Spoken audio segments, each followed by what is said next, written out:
Sidi jaar foofu rek laa jaar pour keneen koo xam ne dafa bokk ci famille bi déggut ma tudd maamam mu xam ne loolu rek moo tax damaa jël rek ci maam bi indi jaar fii sama mag jaar muy Sidi Ndiaye kon nag kooku su toppee Alaaji Soose waccut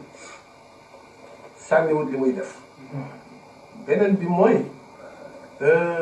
keroog ba Alaaji Soose wàcce liggéey niñ koy waxee ak tey Alaaji Sidi ak mu nekk mu mobilisé waa këram ànd ak ñoom togg ay ñam bu gàmmu gi jotee mu ànd ak waa këram mobilisé waa këram du fa wàcce kenn ñëpp la jiital ak i jarbaatam ak lim am lépp teerseeg moom la ñëwit ci man li ma nekk rakkam ak li ma doon rakkam lu tere ba léegi ab sëriñam la ma def ndax lim nekk sama mag Alaaji Sidi nanguwut ma toog ci ab lal mu toog ci loolu xorma la joo xam ne nam ko doon defalee góor gi noonu la ma koy defalee kon nag ma di leen ko seedeel yéen ñi nga xam ne ak njabootam ngeen xam loolu xam ne foofu la ma si Alaaji Sidi teg waaye fu ma teg fa ma ko teg moo ko raw ndax mooy sama mag yàlla def itam dégg ngeen ni ma leen ko waxee damaa xam ni rek xami Sidi muy sama mag ma ànd ak moom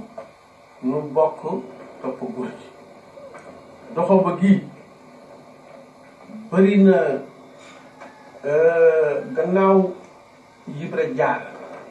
Ibra Jaara Njaay suñu mag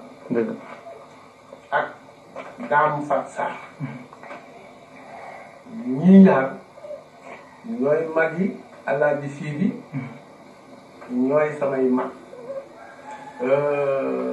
ñooñu nag ñoo xam boo ngeen gisee ma indi leen ci ñooñu dañoo bokk ci éléments yi nga xam ne dañoo xam góor gi di seen bàyyi ñu topp waaye nag bi ma àndee nag ak Alaaji Sidi ba ci bi nga xamante ne ñi ngi sanc Dokhoba coono bu ne Alaaji Sidi ànd na ak sama baay dem nan Saalum bariwul fu fa Alaaji Sidi demul Saalum bariwul ku Alaaji Sidi xamul ci Saalum te lépp ngir topp baayam loolu nag def na ko am na benn bés boobu sama baay daf na yebal fii maag Alaaji Sidi te loolu du ma ko rusa wax tey xëy na barke bi ñëw na tey am naa barke ndax barke du dara lu may am ay soxna am ak njaboot lii doom moom mooy barke wala fii daanañu wax ne barke jabar ak i doom kooku ne ku ko yàlla dénk ku ne am nga barke am barke nag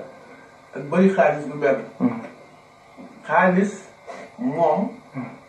da nga ko bëri la sax ba pare